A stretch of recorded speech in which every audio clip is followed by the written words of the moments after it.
Hello students and welcome back to a YouTube channel Vidyam, जहां पर हम एसआरसीसी ग्रेजुएट्स तुम्हारे लिए लेकर आते हैं क्लास 11 एंड क्लास 12 के सारे सब्जेक्ट्स की इन डिटेल्ड वीडियोस। मैं हूं Anshita Jindal, a graduate from Shriram college of commerce, और मैं तुम्हें आज करवाने वाली हूं 11th की माइक्रो इकोनॉमिक्स का chapter number 2 which is theory of consumer behaviour. ये हमारा पार्ट 1 रहने वाला है बेटा, जिसमें मैं तुम्हें यूटिलिटी एनालिसिस करवाने वाली हूँ, जिसमें हम हमारा टोटल यूटिलिटी, मार्जिनल यूटिलिटी, इन चीजों के बारे में पढ़ने वाले हैं। ठीक है जी, तो इसके बाद सेकंड पार्ट में इन डिफरेंस कर्व हम करेंगे।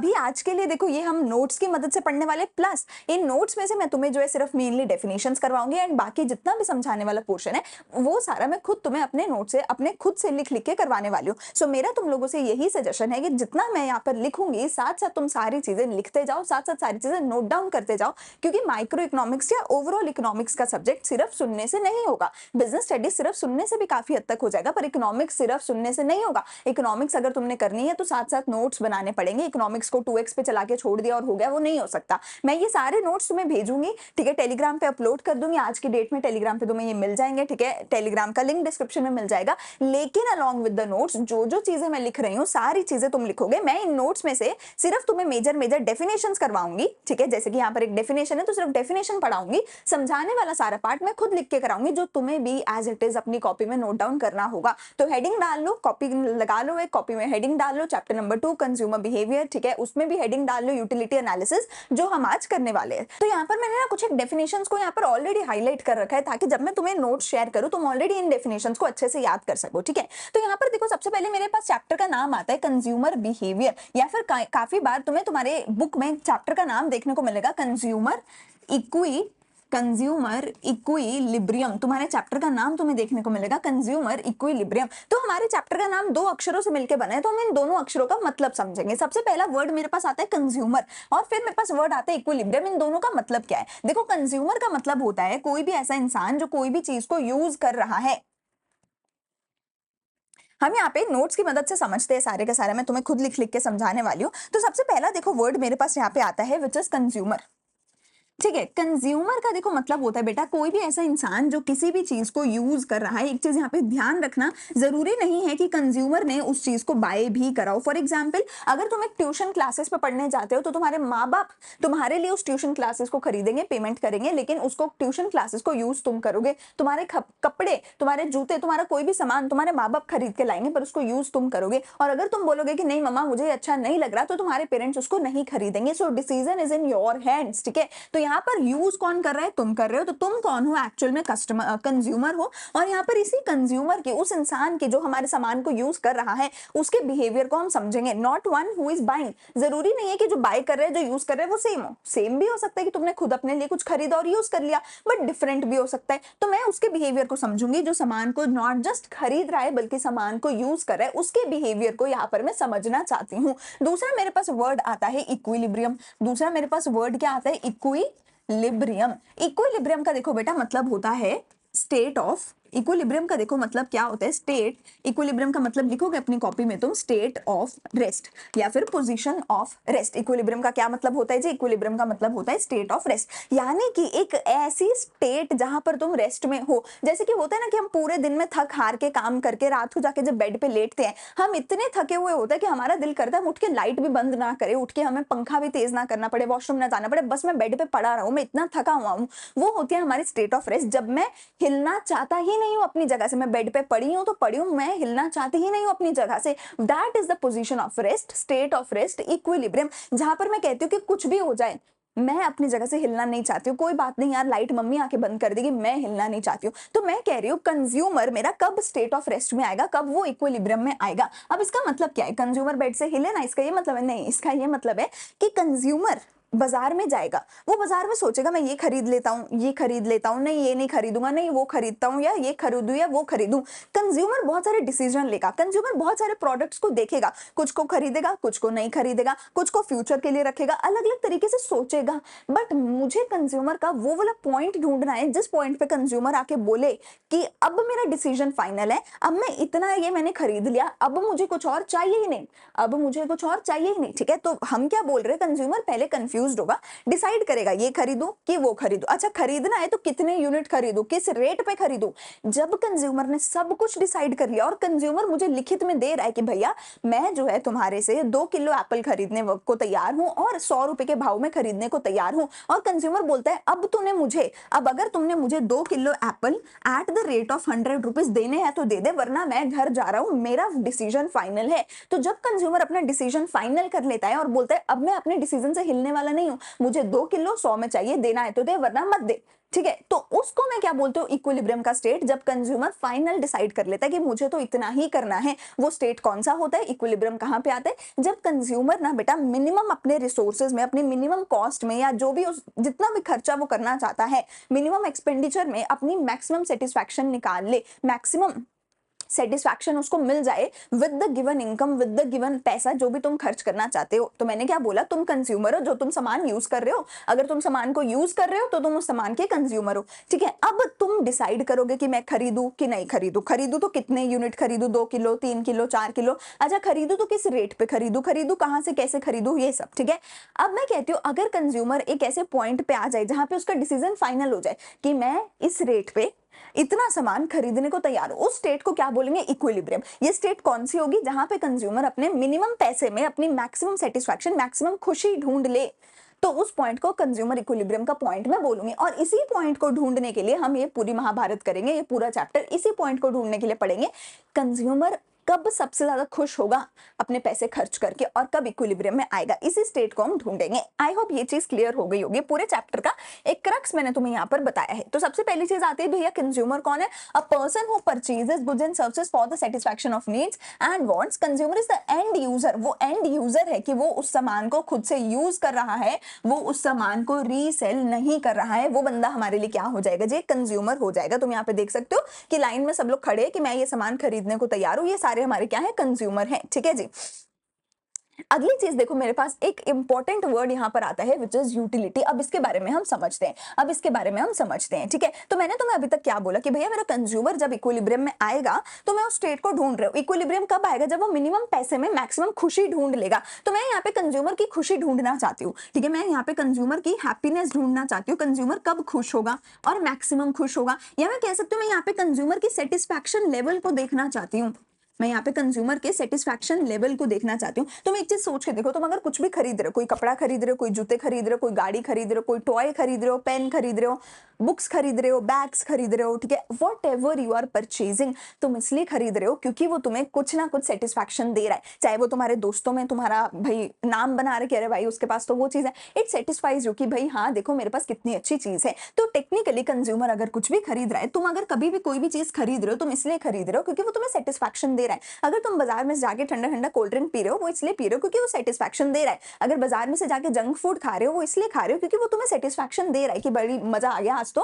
पेट भर गया, आज तो मेरा दिल खुश हो गया, आज तो मेरी जीभ खुश हो गई, आज तो मजा आ गया खा के। तो टेक्निकली तुम इस दुनिया में अगर किसी भी चीज को पैसा लगा के खरीद रहे हो, वो इसलिए खरीद रहे हो क्योंकि वो तुम्हें कुछ ना कुछ सेटिस्फैक्शन तो दे रहा है, और मुझे वही सेटिस्फैक्शन तुम्हारी ढूंढनी है। इसी सेटिस्फैक्शन को बेटा अब यहाँ पर, क्योंकि हम बच्चे तो हैं नहीं, छोटे बच्चे थोड़ी है, कितना सिंपल सा वर्ड यूज करेंगे सेटिस्फैक्शन, हम तो हो गए बड़े, हम तो आगे क्लास 11th में, तो हम सेटिस्फैक्शन वर्ड को पूरे चैप्टर में यूज नहीं करेंगे। ऑल्दो मेरा मतलब हमेशा पूरे चैप्टर में क्या रहेगा कि मैं सेटिस्फैक्शन की बात कर रही हूँ, पर सेटिस्फैक्शन वर्ड अच्छा नहीं लगता, हम इसको यूज नहीं करेंगे, हम इसका एक सिनोनियम वर्ड यूज करेंगे जो कि है यूटिलिटी। हम एक वर्ड इसके बदले में क्या यूज करेंगे, यूटिलिटी। तो जब भी मैं बोलूंगी भैया कंज्यूमर की यूटिलिटी निकालनी है, मैं क्या बोलूंगी, मैं कंज्यूमर का सेटिस्फैक्शन लेवल निकाल रही हूँ कि कंज्यूमर को कितना सेटिस्फैक्शन मिला है। बट सेटिस्फैक्शन बच्चों वाला वर्ड है, हम तो बड़े हो गए हैं, तो हमें थोड़ा बड़ों वाला वर्ड चाहिए कि हम सेटिस्फैक्शन तो देख रहे हैं पर सिनोनियम वर्ड में क्या यूज कर रहे हो कि हम कंज्यूमर की यूटिलिटी देखने वाले हैं।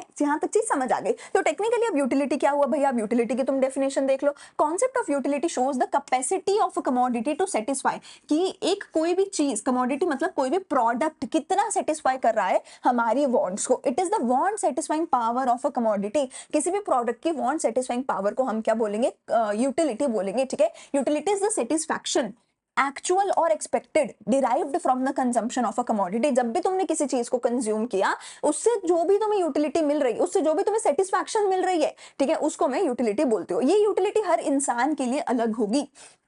फॉर एग्जाम्पल लड़कियों को बचपन में डॉल्स से खुशी होती है, वही लड़कों को गाड़ी से, कार, टॉय कार से खुशी होती है, ठीक है। लड़कियों को मेकअप से खुशी होती है, तो लड़कों को अगेन कार्स, बाइक्स, इन चीजों से खुशी होती है। यू कैन नॉट से कि अरे भाई ये देखो बाइक कितनी अच्छी है, और and you can not expect a women to say कि भाई बहुत अच्छी है। Similarly you can not expect a man to say कि भाई ये तो मेकअप बहुत अच्छा है, ठीक है, बिकॉज हम लोग उस तरीके से बने हुए हैं। एक वुमेन का यूटिलिटी सेटिस्फैक्शन लेवल अलग होगा, मैन का अलग होगा। सिमिलरली एक छोटा बच्चा है, छोटे बच्चे को टॉय से ही खुशी मिलेगी, उसको पैसे से खुशी नहीं मिलेगी। वेरेज एक बड़ा कोई इंसान है, उसको पैसे से खुशी मिलेगी, उसको टॉयज से कोई खुशी नहीं मिलेगी। एक जब तुम गर्मी वाले एरिया में हो तो तुम्हें एसी से खुशी मिलेगी, जब तुम ठंडी वाले एरिया में हो तब तुम्हें हीटर से खुशी मिलेगी, ठीक है। तो हर इंसान पे अलग तरीके की यूटिलिटी होती है। तुम यू कैन नॉट एक्सपेक्ट कि जो तुम्हें अच्छा लग रहा है वो दूसरे को भी अच्छा लगेगा, बट तुम्हें जो अच्छा लग रहा है अगर वो तुम्हें सेटिस्फाई कर रहा है तो तुम्हें उससे यूटिलिटी मिल रही है, ठीक है। पर्सन टू पर्सन डिपेंड करेगा, प्लेस टू प्लेस डिपेंड करेगा। इंडिया में जो चीजें हमें अच्छी लगती है शायद वो यूएसए में अच्छी ना लगती हो,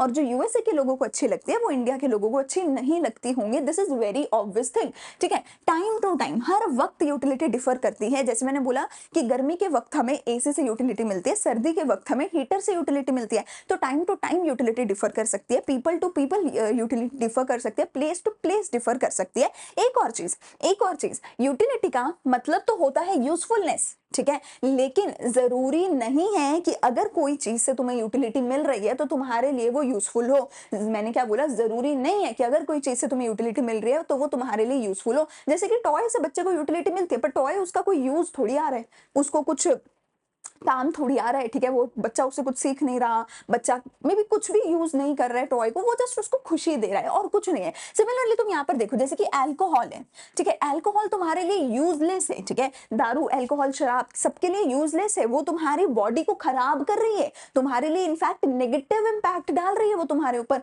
लेकिन वो यूजलेस तो है, यूजफुल तो नहीं है और हार्मफुल भी है। बट फिर भी अगर तुम्हें उससे सेटिस्फैक्शन मिल रही है तो एक अल्कोहलिक बंदे के लिए उसकी यूटिलिटी ज्यादा है। तो मैंने क्या बोला, जो यूटिलिटी है हर इंसान के लिए, तुम लिखोगे ये पॉइंट, सबसे पहले क्या लिखोगे, यूटिलिटी की डेफिनेशन कि यूटिलिटी क्या है, want satisfying power of a commodity. फिर क्या लिखोगे, utility differs person to person, place to place, time to time, and utility is not necessarily anything that gives you utility is not necessarily क्या कहते हैं useful for you. For example, alcohol is useless and harmful, but alcohol फिर भी एक शराबी इंसान के लिए बहुत हाई यूटिलिटी वाली चीज है, उसको बहुत ज्यादा सेटिस्फैक्शन मिलती है अल्कोहल से। तो जरूरी नहीं है कि वो तुम्हारे लिए यूजफुल होगी, वो यूजलेस हो सकती है वो चीज, हार्मफुल हो सकती है वो चीज, बट अगर सेटिस्फैक्शन दे रही है तो तुम्हारे लिए उस चीज की यूटिलिटी है। आई होप ये चीज तुम्हें यहाँ तक समझ आ गई होगी, ठीक है जी। अब हम बात करते हैं आगे। मैंने क्या बोला, कंज्यूमर कंज्यूमर का इक्विलिब्रियम निकालना है। इक्विलिब्रियम निकालने के लिए हम देखेंगे कंज्यूमर सबसे ज्यादा खुश कहाँ पे हो रहा है पैसे खर्च करके। खुशी को मैंने क्या बोला कि कंज्यूमर सेटिस्फाई कहाँ हो रहा है। सेटिस्फैक्शन को मैंने क्या वर्ड दे दिया, utility. It is a word satisfying power of a commodity, जो बंदे से बंदा, जगह से जगह, टाइम से टाइम डिफर करती है और जरूरी नहीं है हमारे लिए चीज यूजफुल हो। अगर वो सेटिस्फैक्शन दे रही है तो हमें क्या है, यूटिलिटी मिल रही है। अगली चीज, अब ये जो बेटा यूटिलिटी है ना, हमें इस यूटिलिटी को मैक्सिमाइज करना है, हमें इस यूटिलिटी को ना मैक्सिमाइज करना है। और मैं बोलूंगी एक ऐसा पॉइंट जहां पे मेरे कंज्यूमर की यूटिलिटी मैक्सिमाइज हो जाती है, एक ऐसा पॉइंट जहां पर मेरे कंज्यूमर की यूटिलिटी मैक्सिमाइज हो जाती है, उस पॉइंट पे ना मैं कंज्यूमर का इक्विलिब्रियम का पॉइंट डिक्लेयर कर दूंगी। सीधी बात हो गई ना, जहां पर तुम्हें सबसे ज्यादा खुशी मिल रही है, सबसे ज्यादा सेटिस्फैक्शन मिल रही है, तुम वहीं पे पैसा लगाओगे, वही चीज खरीदना चाहोगे। तो जहां पे तुम्हारी यूटिलिटी मैक्सिमम होगी ना, मैं वहां पे बोल दूंगी कंज्यूमर का इक्विलिब्रियम है। तो मुझे एक ऐसा पॉइंट निकालना पड़ेगा जहां पे तुम्हारी यूटिलिटी मैक्सिमम है, यानी कि मुझे तुम्हारी यूटिलिटी को मेजर करना पड़ेगा, तभी तो देखूंगी कि यहाँ मैक्सिमम नहीं है, ये और भी ज्यादा है, ये और भी ज्यादा, ये मैक्सिमम हो गया। मुझे मैक्सिमम पॉइंट ढूंढना है, so I will measure the utility and I will see कि ये कम है, ये ज्यादा है, ये और ज्यादा है, ये और ज्यादा, ये मैक्सिमम हो गया, तो ये कंज्यूमर इक्विलिब्रियम हो गया। सिंपल बात। तो मुझे ऐसा पॉइंट निकालना जहां पे यूटिलिटी मैक्सिमम हो। मैक्सिमम करने के लिए मुझे तुम्हारी यूटिलिटी को क्या करना पड़ेगा, मेजर करना पड़ेगा। मुझे तुम्हारी यूटिलिटी को मेजर करना पड़ेगा ताकि मैं देख सकूं कि कंज्यूमर की यूटिलिटी सेटिस्फैक्शन सिंपल भाषा में कहाँ मैक्सिमम हो रही है। अब ये कहते हैं मेजर करने के लिए हमारे पास एक यूनिट है, मेजर करने के लिए हमारे पास एक यूनिट है, that is UTILS, UTILS, that is utils. तो तुम लिखोगे कि consumer equilibrium is a point where utility is maximum. To maximize the utility we have to measure it, and we measure the utility in terms of the unit. Utility को measure करने का unit कौन सा है, वो क्या है, utils. ये चीजें सारी तुम अपने नोट्स में लिखोगे। यूटिलिटी को मेजर करने का यूनिट क्या है, वो है यूटिल्स। ठीक है जी। मतलब क्या हुआ कि अगर तुम्हें एप्पल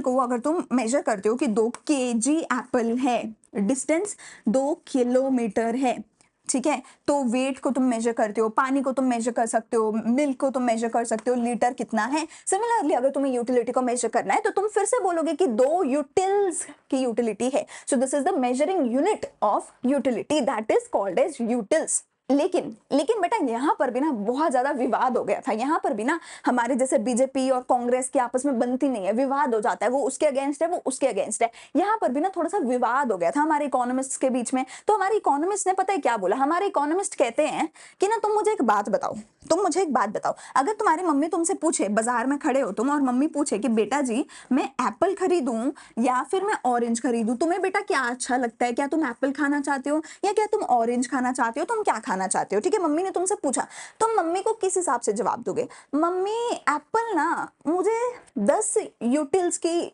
यूटिलिटी देता है, ऑरेंज मुझे 5 यूटिल्स की यूटिलिटी देता है, तो एप्पल से मुझे 10 की यूटिलिटी मिल रही है, ऑरेंज से 5 की यूटिलिटी मिल रही है, तो Apple is a clear winner, तो तुम एप्पल खरीद लो। सोच के देखो, क्या कभी मम्मी को ऐसे बोला है, मम्मी एप्पल को 10 पॉइंट्स, ऑरेंज को 5 पॉइंट्स, तो एप्पल जीत गया, तो एप्पल खरीद लो। कभी ऐसा बोला है मम्मी को, कभी नहीं बोला होगा, किसी ने नहीं बोला होगा, मैंने भी नहीं बोला। हम सब लोग क्या बोलेंगे मम्मी को, मम्मी मुझे ना एप्पल ज्यादा टेस्टी लगता है, मम्मी एप्पल ना ज्यादा मीठा होता है एज कंपेयर टू ऑरेंज, तो Apple is a much more preferable thing for me, I prefer Apple more than orange. हम ये बोलेंगे ना, मैं बोलूंगी मम्मी एप्पल ज्यादा अच्छा लग रहा है, एप्पल ज्यादा मीठा लग रहा है, एप्पल ज्यादा सस्ता लग रहा है, या एप्पल मुझे ज्यादा पसंद है। मतलब मैं कंपेयर करूंगी कि this is better, more better than orange, तो इसलिए हम एप्पल खरीद लेते हैं। We never say in terms of number, हम कभी नंबर के टर्म्स में बोलते ही नहीं है, हम हमेशा किसके टर्म्स में बोलते हैं कि ये ज्यादा अच्छा लग रहा है, बेटर लग रहा है, मोर प्रेफरेबल है देन दिस। तो हम कंपेयर कर रहे हैं, हम रैंक नहीं कर रहे। तो एक तरीका तो क्या होगा कि मैं रैंक कर रही हूँ कि भैया इसको टोटल 10 नंबर मिले, इसको टोटल 5 नंबर मिले, तो इसका रैंक 1 आ गया, तो ये खरीद लो। दूसरा तरीका मेरे पास क्या होगा कि मैं यहाँ पर क्या कर रही हूँ, मैं यहाँ पर कंपेयर कर रही हूँ। दूसरा तरीका क्या होगा कि मैं यहाँ पर कंपेयर कर रही हूँ कि this is more better and this is lesser, तो फिर ये जीत गया, तो मैं एप्पल खरीदूंगी। तो 2 तरीके के हमारे पास इकोनॉमिस्ट आते हैं। एक इकोनॉमिस्ट कहता है कि अरे भैया हम तो रैंक करेंगे और बताएंगे 10 यूटिल्स 5 यूटिल्स। दूसरा इकोनॉमिस्ट कहता है भाई तुम तो पागल हो, तुम्हें कुछ नहीं पता, हम रैंक कर ही नहीं सकते, हम नंबर्स में मेजर कर ही नहीं सकते। तुम सोच के देखो, तुम कभी अपनी खुशी एक फीलिंग है, एक इनटैंजिबल थिंग है, क्या तुम कभी उसको रैंक कर सकते हो, मेजर कर सकते हो अपनी खुशी को? क्या मुझे 10 नंबर की खुशी हो रही है, 5 नंबर की खुशी हो रही है, सेंसलेस है ना। तो तुम कभी नंबर्स के फॉर्म में मेजर ही नहीं कर सकते अपनी सेटिस्फैक्शन को। तो इन्होंने बोला तुम मेजर कर नहीं सकते। तुम ये बता सकते हो, मैं तुमसे कभी ये पूछती हूँ 10 नंबर खुशी वाला दिन कौन सा था तुम्हारी जिंदगी में, नहीं पूछते ना। ऐसे बेस्ट डे कौन सा था तुम्हारी लाइफ का, वर्स्ट डे कौन सा था तुम्हारी लाइफ का, तो हम कंपेयर करते हैं। तो 2 अप्रोच हो सकते हैं यूटिलिटी को मेजर करने की, यूटिलिटी को फाइंड आउट करने की। पहली अप्रोच होगी कि मैं नंबर्स की फॉर्म में उनको लिखूं, और दूसरी अप्रोच होगी कि मैं उनको कंपेयर करूं कि ये मेरा बेस्ट डे था, ये मेरा वर्स्ट डे था। एक अप्रोच ही होगी। एक होगी कि इस दिन को मैं 10 नंबर दे रही हूँ, इस दिन को मैं 5 नंबर दे रही हूँ, तो ये दिन मेरा ज्यादा अच्छा था। तो ये 2 अप्रोचेस हमारे पास निकल के आती हैं यूटिलिटी के कॉन्सेप्ट को मेजर आउट करने के लिए। ठीक है, तो मेजरमेंट ऑफ यूटिलिटी की 2 अप्रोच आती है, cardinal utility approach and ordinal utility approach. ठीक है, कार्डिनल यूटिलिटी अप्रोच बेटा हमें किसने दी थी, जो मैंने हाईलाइट मेन चीजें करी हैं, इनको तुम मेन कीवर्ड्स बना के लिख लेना। ये ऐसी हाईलाइटेड चीजें जो तुम गलती से भी भूल नहीं सकते, क्योंकि पेपर में not just in 11th class बल्कि 12th के बाद सीयूईटी में भी ये चीजें पूछी जाती है। ठीक है, उस हिसाब से मैंने तुम्हें हाईलाइट करी है। तो 2 अप्रोचेस आती है, cardinal and the ordinal approach. Cardinal measurement of utility की अप्रोच हमें किसने दी थी, एल्फ्रेड मार्शल ने दी थी। कार्डिनल मेजरमेंट ऑफ यूटिलिटी की अप्रोच हमें किसने दी थी, एल्फ्रेड मार्शल ने दी थी। एल्फ्रेड मार्शल कौन सी क्लास ऑफ इकोनॉमिस्ट, कौन से स्कूल ऑफ इकोनॉमी से बिलोंग करते थे, क्लासिकल इकोनॉमिस्ट थे ये लोग। ठीक है, टेक्निकली तुम ऐसे बोल सकते हो 2 अलग अलग टीम्स है, 2 अलग अलग टीम है, टीम ए टीम बी। तो जो पुराने हमारे इकोनॉमिस्ट थे, पुराने टाइम के, उनको हम क्लासिकल इकोनॉमिस्ट बोलते हैं, एंड उन्हीं उस वाली पुरानी वाली टीम जिसका क्या नाम है, क्लासिकल इकोनॉमिस्ट का टीम, क्लासिकल इकोनॉमिस्ट का स्कूल ऑफ थॉट भी बोल सकते हो तुम, उसमें कौन आता था, एल्फ्रेड मार्शल आते थे। एंड एल्फ्रेड मार्शल ने हमें कार्डिनल मेजरमेंट ऑफ यूटिलिटी की अप्रोच दी थी। और इन्होंने क्या बोला था कि हम अज्यूम कर रहे हैं। अब देखो एल्फ्रेड मार्शल ने भी बोला कि हमें पता है, तुम असली में कभी ऐसा नहीं करते कि 10 नंबर 5 नंबर, इसलिए हम क्या कह रहे हैं, हम अज्यूम कर लेते हैं, अज्यूम कर लेते हैं, ठीक है, कि हम अपनी सेटिस्फैक्शन को, अपनी खुशी को मेजर कर सकते हैं इन द न्यूमेरिकल टर्म्स। तो ये कॉन्सेप्ट एक्चुअल में रियल लाइफ में एग्जिस्ट नहीं करता, हम बस इसको अज्यूम्ड कॉन्सेप्ट है, अज्यूम करके ही पूरा कॉन्सेप्ट पढ़ेंगे कि अज्यूम क्या कर रहे हैं कि यूटिलिटी को नंबर्स के फॉर्म में मेजर कर सकते हैं कि 20 यूटिल्स की खुशी मिल गई मुझे, ठीक है, from the ice cream and so on, ठीक है जी।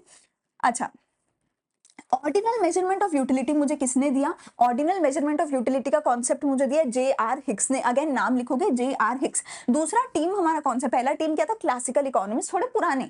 अब नए वाले इकोनॉमिस्ट की टीम का हमने नाम क्या रख दिया, मॉडर्न इकोनॉमिस्ट, ठीक है, this is again a school of thought, modern economist. ये कौन थे, इसका एक पार्ट था जे.आर. हिक्स, एक इंसान था, एक इकोनॉमिस्ट थे हमारे जे.आर. हिक्स, अगेन काफी फेमस है, एल्फ्रेड मार्शल भी बहुत फेमस है, ठीक है। जे.आर. हिक्स ने, जो कि मॉडर्न इकोनॉमिस्ट की टीम से थे, इन्होंने हमें कॉन्सेप्ट क्या दिया, ऑर्डिनल मेजरमेंट ऑफ यूटिलिटी का कॉन्सेप्ट दिया। इन्होंने बोला यार तुम सब पागल हो, ठीक है, तुम्हें पता ही नहीं क्या होता है। ये कहते हैं कि तुम्हें नहीं पता एक्चुअल में क्या होता है। एक्चुअल में जो तुम बोल रहे हो ना कि नंबर्स में काउंट कर लो, नंबर्स में लिख दो 10 की खुशी, 5 की खुशी, ऐसा होता ही नहीं है, ऐसा होता ही नहीं है। ये तो पूरा कॉन्सेप्ट तुमने अजम्पशन के ऊपर बेस कर दिया। असल में तो हम कंपेयर करते हैं कि apple is better than orange, orange is better than banana. तो इन्होंने क्या किया है, इन्होंने बोला है हम मेजर नहीं कर सकते, हम मेजर नहीं कर सकते, हम क्या कर सकते हैं, रैंक कर सकते हैं वेरियस कॉम्बिनेशन ऑफ गुड्स को एंड सर्विसेज को in the order of preference, ठीक है। हम न्यूमेरिकल मेजरमेंट नहीं कर सकते, हम क्या कर सकते हैं, अपनी प्रेफरेंस की ऑर्डर में रैंक कर सकते, कंपेयर कर सकते हैं अपनी सारी गुड्स एंड सर्विसेज की प्रेफरेंसेस को। So if a consumer consume two goods, कहते हैं अगर तुम दो चीजें खरीद रहे हो, एप्पल एंड बनाना, तो तुम इंडिकेट क्या करोगे, he prefer apple over banana, मुझे apple is more preferable than banana, या banana is less preferable than apple, या दोनों इक्वली प्रेफरेबल है। मैं नंबर नहीं दे सकती, आई कैन ओनली रैंक कि apple is rank 1 in my list, banana is rank 2। अगर एप्पल नहीं है तो बनाना ले लो, बनाना नहीं है तो ऑरेंज ले लो, ठीक है। बट मैं ये नहीं बोलूंगी कि एप्पल को 10 नंबर दिए, बनाना को 5 नंबर दिए, ऑरेंज को 6 नंबर दिए, मैं ऐसा नहीं बोलूंगी, ठीक है। तो दो मेरे पास अप्रोच निकल कर आ गई है। एक अप्रोच का नाम क्या हो गया, कार्डिनल अप्रोच, एंड दूसरी अप्रोच का नाम क्या हो गया, मेरा ऑर्डिनल अप्रोच का नाम हो गया, ठीक है। Cardinal and the ordinal approach हमारा नाम यहाँ पर हो गया। एंड ये जो मेरी कार्डिनल अप्रोच है बेटा जी, हम इसके बारे में आज की क्लास में पढ़ने वाले, जो कि किसने दिया, एल्फ्रेड मार्शल ने दिया, जो कि क्लासिकल इकोनॉमिस्ट थे एक, और जिन्होंने क्या बोला था कि हम न्यूमेरिकली मेजर कर सकते हैं यूटिलिटी को, और इन्होंने बोला कि हम कंपेयर कर सकते हैं एंड रैंक्स दे सकते हैं अपनी यूटिलिटी को, ठीक है जी। तो cardinal utility and ordinal utility की दो अप्रोच आ गई। आज हम कार्डिनल यूटिलिटी के बारे में पढ़ेंगे। यहाँ पर रैंक की जगह पे यहाँ पर तुम लिख लो, यहाँ पर तुम लिख लो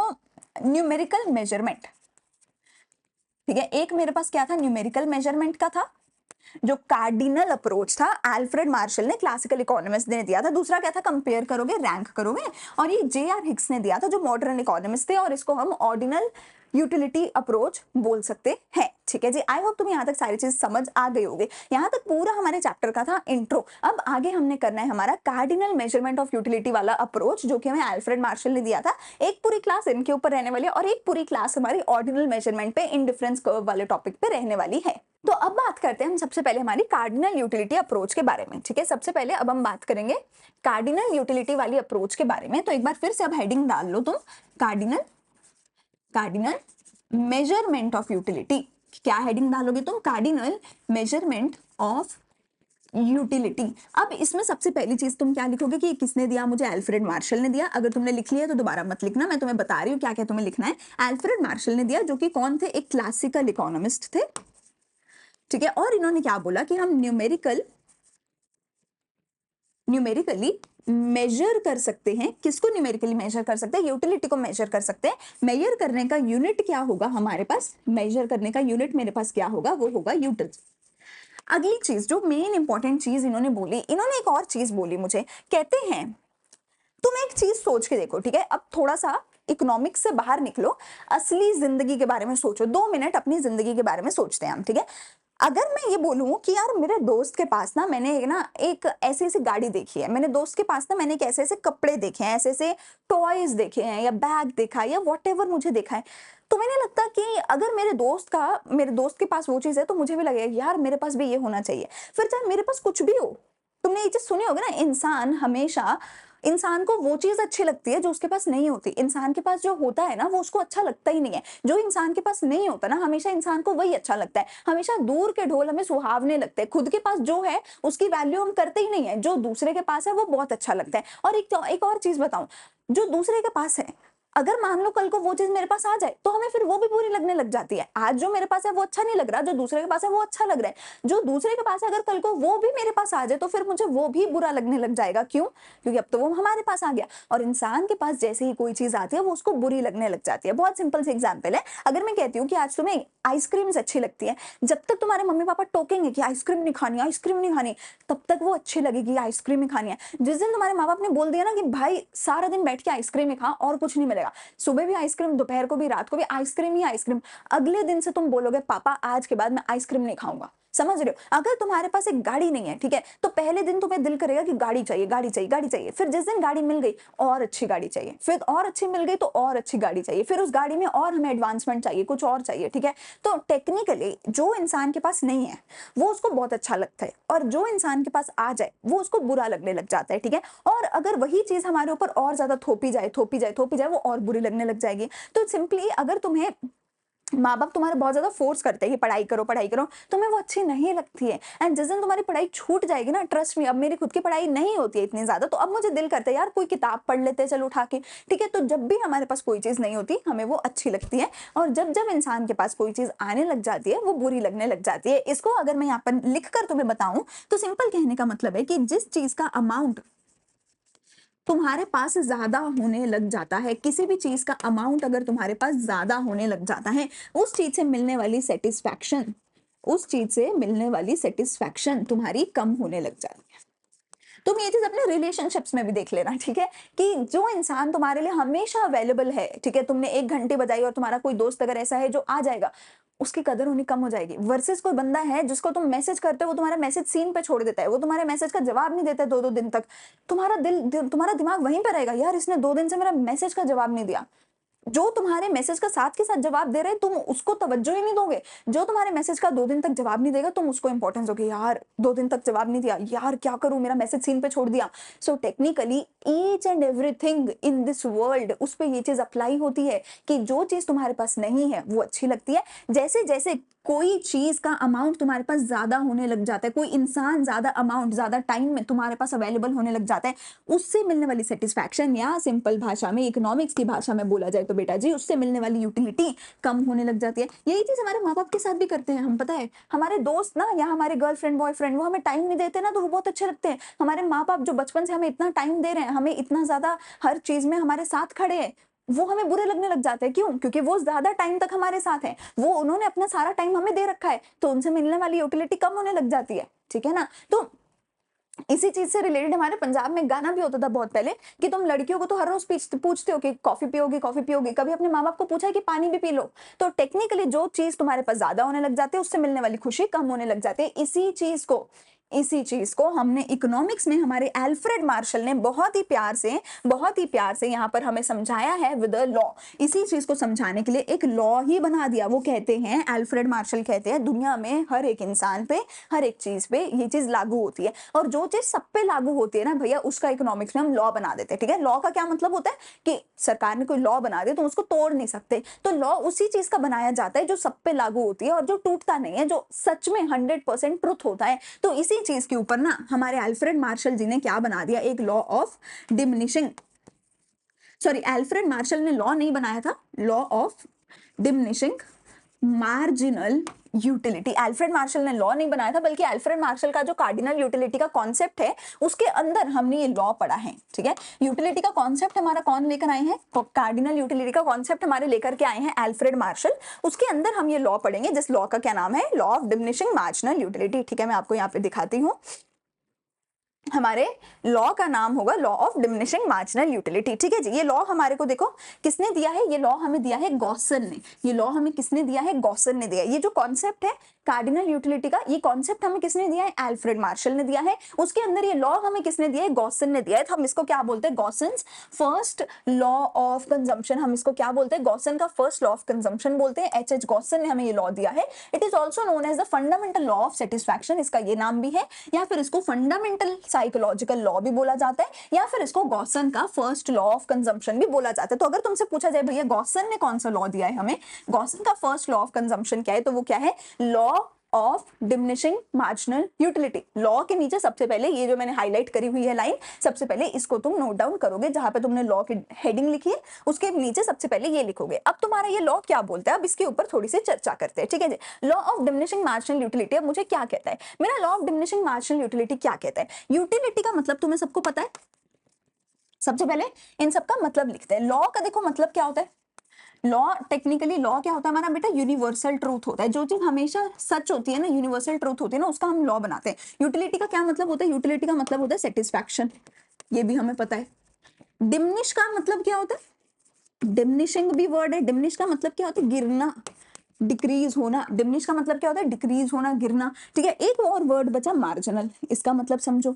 मार्जिनल एक और वर्ड बचा, मार्जिनल का मतलब क्या होता है जी, मार्जिनल का मतलब क्या होता है, मार्जिनल का मतलब होता है एडिशनल। मार्जिनल का क्या मतलब होता है, मार्जिनल का मतलब होता है एडिशनल। मार्जिनल का क्या मतलब होता है, एडिशनल। एडिशनल तो क्या मतलब है इसका, ये मतलब है कि ना अगर कोई चीज इनिशियली तुम्हारे पास कम है, ठीक है, लेट्स से आइसक्रीम की बात करते हैं कि तुम्हें आइसक्रीम बहुत पसंद है, ठीक है जी, तो अगर तुम्हारे पास इनिशियली सिर्फ एक ही आइसक्रीम है, तुम्हें वो बहुत अच्छी लगेगी कि मजा आ गया, ऐसी आइसक्रीम तो आज तक मैंने खाई नहीं माशाल्लाह। ठीक है, बट अगर मैंने फिर साथ के साथ तुम्हें एक और आइसक्रीम दे दी, अच्छी लगेगी पर उतनी अच्छी नहीं लगेगी। फिर मैंने साथ के साथ एक और आइसक्रीम दे दी, ठीक है, अब खा ली भाई, इतनी सारी खा ली, एक और खा ली, कौन सी बड़ी बात हो गई, एक और दे दी। हे भगवान, आइसक्रीम पे आइसक्रीम दिए जा रहे हो, कुछ और भी दे दो।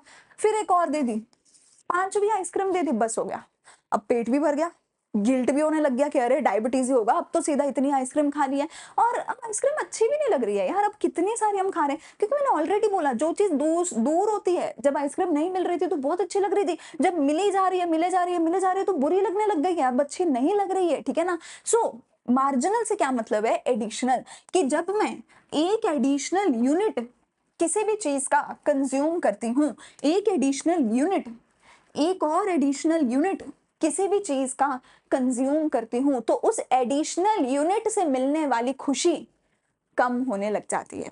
तो अब मैं खुशी को नंबर की फॉर्म में तो कर रही हूँ मेजर, ठीक है, तुम्हारे में से किसी का नाम है खुशी तो तुम्हें नहीं कर रही हूँ, यूटिलिटी को नंबर की फॉर्म में मेजर कर रही हूँ मैं, क्या कर रही हूँ, ठीक है जी, यूटिलिटी को, सेटिस्फैक्शन को नंबर की फॉर्म में मेजर कर रही हूँ। ठीक है, तो यूटिलिटी को हम नंबर की फॉर्म में मेजर कर रहे हैं, तो हम क्या कहते हैं, अगर मैं फर्स्ट यूनिट कंज्यूम करूं किसी भी चीज का, तो लेट्स से मुझे उससे कितनी यूटिलिटी मिलती है, अगर मैं पहला यूनिट किसी भी चीज का कंज्यूम करती हूँ तो लेट्स से उससे मुझे यूटिलिटी मिलती है 10 यूटिल्स की, मतलब 10 की खुशी मुझे मिल रही है, 10 नंबर की खुशी मुझे मिल रही है जब मैंने पहला यूनिट कंज्यूम किया। लेकिन जब मैं दूसरा यूनिट कंज्यूम करूंगी ना साथ के साथ ही, तो मुझे वो अच्छा लगना कम हो जाएगा, तो अब मुझे सिर्फ 8 की ही यूटिलिटी मिलेगी। जब तीसरा करूंगी तो मुझे सिर्फ 6 की मिलेगी, जब चौथा करूंगी तो सिर्फ 4 की मिलेगी, और जब पांचवा करूंगी तो सिर्फ 2 की यूटिलिटी मिलेगी। तो जैसे जैसे मैं ज्यादा कंज्यूम करती जाऊंगी किसी भी चीज का, उससे मिलने वाली मेरी खुशी, मेरी यूटिलिटी कम होती जाएगी, मेरी सेटिस्फैक्शन कम होती जाएगी। ये बोलता है law of diminishing marginal utility.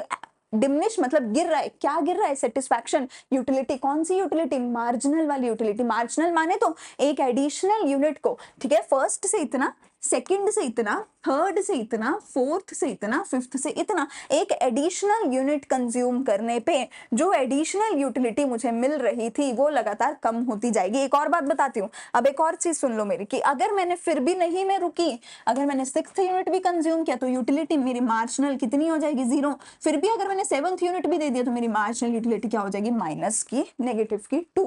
तो टेक्निकली जैसे जैसे कोई चीज तुम्हारी जिंदगी में बढ़ती चली जाएगी, अमाउंट बढ़ता चला जाएगा, उससे मिलने वाली खुशी कम होती चली जाएगी, उससे मिलने वाली खुशी कम होती चली जाएगी। ठीक है जी, यही चीज हम यहाँ पे बोल रहे हैं। इसी चीज को बेटा हम यहाँ पर क्या बोल रहे हैं, यूटिलिटी कौन से वाली, मार्जिनल यूटिलिटी। मार्जिनल यूटिलिटी का मतलब होता है एक यूनिट से मिलने वाली, फर्स्ट से मिलने वाली यूटिलिटी 10, सेकंड से मिलने वाली 8, थर्ड से 6, फोर्थ से, फिफ्थ से, सिक्स से, सेवन से। ठीक है, अगर बेटा मैं इन सभी यूटिलिटीज को टोटल कर दूं तो क्या होगा, टोटल यूटिलिटी।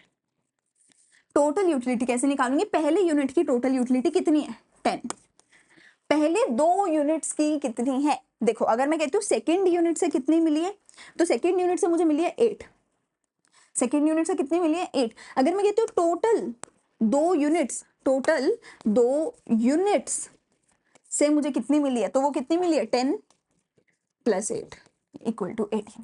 ठीक है, 1 + 2, टोटल 2 यूनिट से मुझे कितनी मिली है 18। समझ आई चीज। तो अगर मैं कहती हूँ कि मुझे पहले यूनिट से कितनी मिली है, अगर मैं कहती हूँ पहले यूनिट से कितनी मिली है 10, दूसरे यूनिट से कितनी मिली है 8, पर दोनों यूनिट्स की मिलाकर कितनी मिली है 18। अगर मैं कहती हूँ थर्ड यूनिट से कितनी मिली है 6, पर टोटल 3 यूनिट्स से कितनी मिली है 10 + 8 + 6 यानी कि 18 + 6 यानी कि 24। फोर्थ यूनिट से मार्जिनल यूटिलिटी कितनी मिली है 4, पर टोटल 4 यूनिट्स से टोटल यूटिलिटी कितनी मिली है 10 + 8 + 6 + 4 विच मीन्स 10, 8, 6, 24, 24 + 4 28।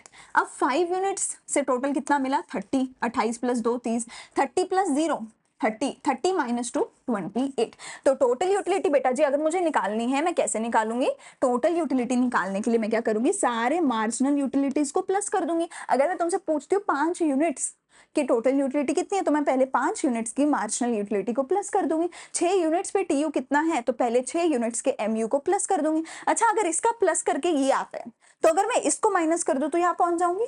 समझ रहे हो, एलएचएस आरएचएस तो खेलना आता है ना हमें। एमयू को प्लस करूंगी टीयू आएगा, टीयू को माइनस करूंगी तो एमयू नहीं आ जाएगा। मतलब अगर मुझे एमयू निकालना है किसी भी एन यूनिट का, तो मैं क्या करूंगी, उसी पर्टिकुलर यूनिट के टोटल यूटिलिटी में से उससे पिछले वाले यूनिट के टोटल यूटिलिटी को माइनस करूंगी। मतलब MU N is equal to TU N minus TU N -1। मतलब किसी भी यूनिट का एमयू थर्ड यूनिट का कितना होगा, टीयू एन का वैल्यू कितना मैंने पुट किया 3, तो एन का वैल्यू कितना मैं फिर से पुट करूंगी 3 माइनस टीयू, फिर से एन का वैल्यू 3 - 1 यानी कि 2। ठीक है, तो एमयू थर्ड यूनिट का देखो मुझे निकालना है, उसके लिए मैं थर्ड यूनिट के टीयू में से सेकंड यूनिट के टीयू को माइनस करूंगी। थर्ड यूनिट का टीयू कितना है 24, एमयू 3 निकालना है मुझे। थर्ड यूनिट का टीयू कितना है 24, सेकंड यूनिट का टीयू कितना है 18, तो 24 - 18 कितना आ गया मेरा एमयू नंबर 3 6। क्या मेरा एमयू नंबर 3 6 था, यस एमयू नंबर 3 तो भैया हमारे पास 6 आ रहा है, देखो 6 आ रहा है। तो अगर मैं सारे टीयूज को प्लस करूंगी तो मेरा एमयू आएगा, और अगर मैं दो कोई भी टीयू में से माइनस करूंगी, मतलब एक टीयू में से पिछले वाला माइनस करूंगी, तो एमयू निकल के आएगा। तो ये मेरे पास हो गए formulas, MU N is equals to TU N minus TU N -1 and TU is equals to sigma MU. ठीक है, अब एक और चीज, अब अगर मैं इसका ग्राफ बना के दिखाऊं तुम्हें, तो सबसे पहले टेबल बनाते हैं। यूनिट्स कितने होंगे, यूनिट्स मेरे पास आएंगे 1 2 3 4 5 6 7, मतलब मैंने पहला यूनिट, दूसरा यूनिट, तीसरा यूनिट कंज्यूम किया। मार्जिनल यूटिलिटी कैसे निकल के आएगी बेटा जी, पहले पे 10, फिर गिरती जाएगी जैसे जैसे चीज ज्यादा मिल रही है मेरी खुशी कम होती जा रही है। टीयू कैसे आएगा, इनका प्लस करके, इनका प्लस करती जा रही हूँ। 10 और 8 18, 18 और 6 24, और 4 28, और 2 30, और 0 30, -2 28, खत्म हो गया। अब मुझे बनाना है बेटा जी ग्राफ। ठीक है, अब अगर मुझे बनाना है ग्राफ, तो देखो ग्राफ कैसे बनेगा। ग्राफ के लिए बेटा आपको बहुत अच्छे से एक चीज याद रखनी है कि ऊपर आप बनाओगे टीयू का ग्राफ, और टीयू के बिल्कुल नीचे आप बनाओगे एमयू का ग्राफ। ऊपर आप बनाओगे टीयू का ग्राफ, और टीयू के बिल्कुल नीचे आप बनाओगे एमयू का ग्राफ। ठीक है, टीयू के बिल्कुल नीचे आपको हमेशा बनाना है एमयू का ग्राफ। एमयू और टीयू को आप कहां पर लोगे, ओ वाई एक्सिस पे लोगे। एमयू को और टीयू को अपने रिस्पेक्टिव ग्राफ में आप ओ वाई एक्सिस पे लेने वाले हो, एंड ओ एक्स एक्सिस पे आप क्या लेने वाले हो, यूनिट्स। ओ एक्स एक्सिस पे आप क्या लेने वाले हो, यूनिट्स। यूनिट्स मेरे पास कितने हैं, 1 2 3 4 5 6 7। थोड़ा सा इसको ऊपर कर लेते हैं हम। यूनिट्स मेरे पास कितने हैं, देखो 1 2 3 4 5 6 7 समवेयर ओवर देयर, ठीक है जी।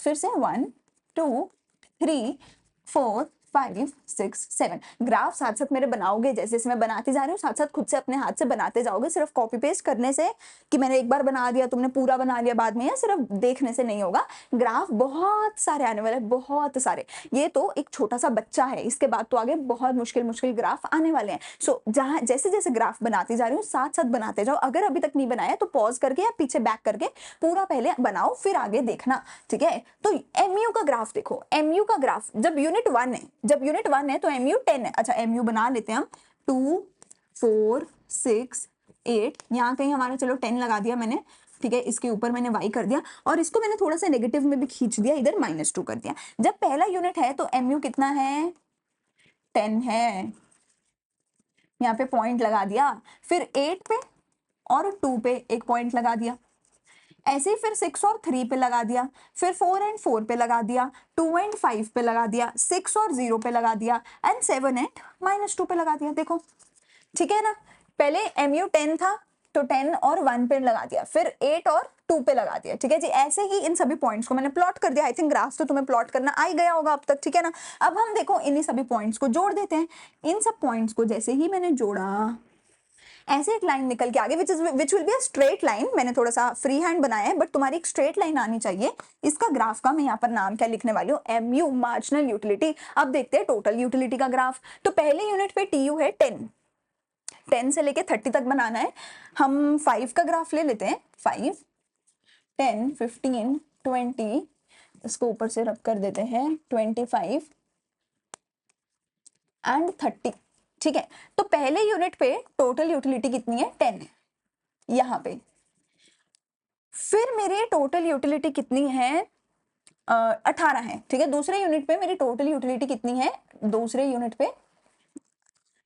पे टोटल यूटिलिटी है बेटा जी हमारी 18। तीसरे यूनिट पे टोटल यूटिलिटी है मेरी 24। तीसरे यूनिट पे टोटल यूटिलिटी है बेटा जी मेरी 24, ठीक है। मेरा थोड़ा ऊपर नीचे हो सकता है क्योंकि मैं फ्री हैंड बना रही हूँ, बट तुम्हारा मार्जिनल यूटिलिटी बिल्कुल स्ट्रेट लाइन आना चाहिए। टीयू देखो मैं कैसा बना रही हूँ। फोर्थ यूनिट पे टीयू कितना है, 28 है, तो 28 30 से थोड़ा सा नीचे मैं बनाऊंगी 28। फिफ्थ यूनिट पे मेरा टीयू आ गया 30। सिक्स्थ यूनिट पे भी टीयू आ गया मेरा 30। सेवंथ यूनिट पे टीयू मेरा फिर से आ गया 28।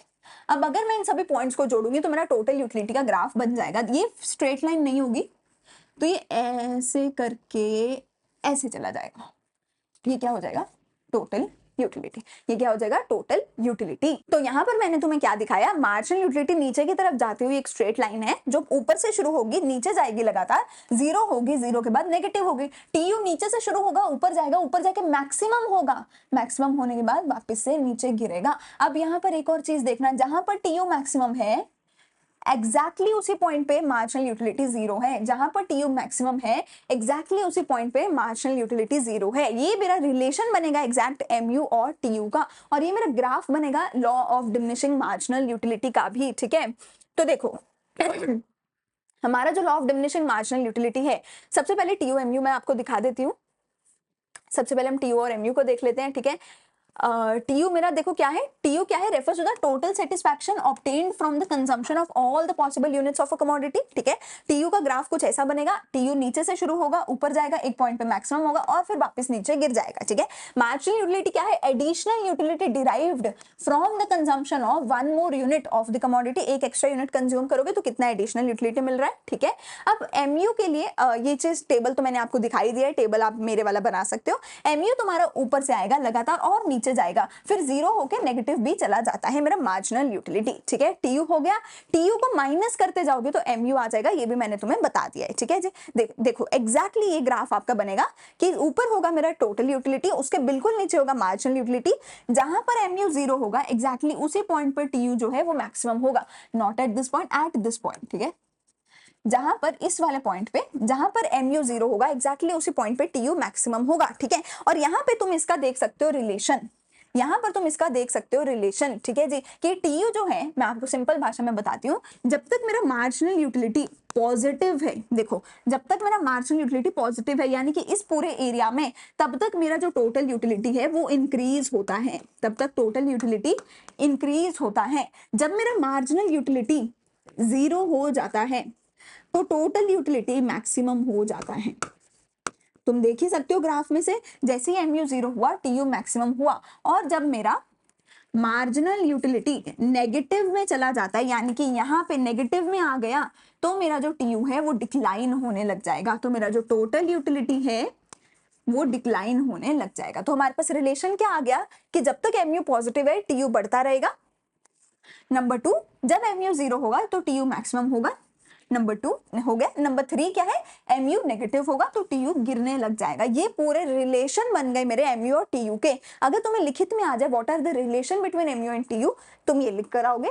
अगर डायग्राम पूछी जाए तो तुम एग्जैक्टली ऊपर नीचे डायग्राम बनाओगे, मैक्सिमम और जीरो का पॉइंट दिखाओगे। अगर टेबल आ जाए तो जो मैंने ऐसा तुम्हें टेबल बना के दिखाया है, तुम 108642 वाला टेबल भी बना सकते हो। सेम ही टेबल है हमारा, 108642 -2 वाला ही है, तुम वो टेबल बना करके दिखाओगे। ठीक है जी। चलो अब अगला जो टॉपिक मेरे पास आता है that is law of diminishing marginal utility. Law of diminishing marginal utility मैं ऑलरेडी तुम्हें समझा चुकी हूँ, डायग्राम बता चुकी हूँ, मार्जिनल यूटिलिटी का बिहेवियर बता चुकी हूँ, टोटल यूटिलिटी का बिहेवियर बता चुकी हूँ। बस तुम इसकी डेफिनेशन देख लो। किसने दिया था, गॉसन ने दिया था, मैं ये भी बता चुकी हूँ। इसकी डेफिनेशन क्या कहती है, लॉ ऑफ डीएमयू, इसको शॉर्ट में क्या बोलूंगी मैं, डीएमयू स्टेट्स दैट, क्या स्टेट करती है, एज वी कंज्यूम, जैसे जैसे हम ज्यादा यूनिट कंज्यूम करते जाएंगे किसी भी चीज का, the utility derived from each successive unit, successive unit मतलब एडिशनल यूनिट, मतलब कि मेरी मार्जिनल यूटिलिटी क्या होने लग जाएगी, डिक्रीज होने लग जाएगी। सिंपल भाषा में लॉ ऑफ डीएमयू क्या बोलता है, जैसे जैसे तुम ज्यादा कंजम्पशन करते जाओगे, हर यूनिट से मिलने वाली तुम्हारी जो मार्जिनल यूटिलिटी है वो डिक्लाइन होती चली जाएगी। ये मुझे बोलता है मेरा law of diminishing marginal utility. मैंने तुम्हें डायग्राम बता दिया, ऊपर टीयू का, नीचे एमयू का बनाना है। टीयू एमयू का मैंने तुम्हें रिलेशन बता दिया, टीयू एमयू का मैंने टेबल तुम्हें बता दिया। एज इट इज सारी चीजें हमने कवर करनी है। यहां तक हमारा क्या खत्म हो जाता है, law of diminishing marginal utility. ठीक है, आज की क्लास को हम यहीं पे खत्म करते हैं। आई होप तुम्हें यहाँ पर सारी चीजें अच्छे समझ आई होंगी। यूटिलिटी क्या है, कंज्यूमर इक्विलिब्रियम क्या है, कंज्यूमर कौन है, law of diminishing marginal utility में टीयू क्या है, एमयू क्या है, कैसे फाइंड आउट करना है, फॉर्मूला क्या है, टेबल कैसे बनेगा, डायग्राम कैसे बनेगा, मैंने सब अच्छे समझा दिया है। मैंने काफी डिटेल में समझाया है, इससे अच्छे से तुम्हें कोई समझाने वाला नहीं है। प्रैक्टिकली मैंने तुम्हें समझाया कि साइकोलॉजिकली हमारे दिमाग में क्यों डीएमयू का लॉ हमेशा लागू होता है। ठीक है, आई होप सारी चीजें तुम्हें क्लियर हो गई होंगी। कोई भी डाउट है तुम कमेंट सेक्शन में पूछ सकते हो। आगे के चैप्टर के लिए हम सेकंड पार्ट में इसको कंटिन्यू करने वाले हैं। तो मिलते हैं अगली वीडियो में।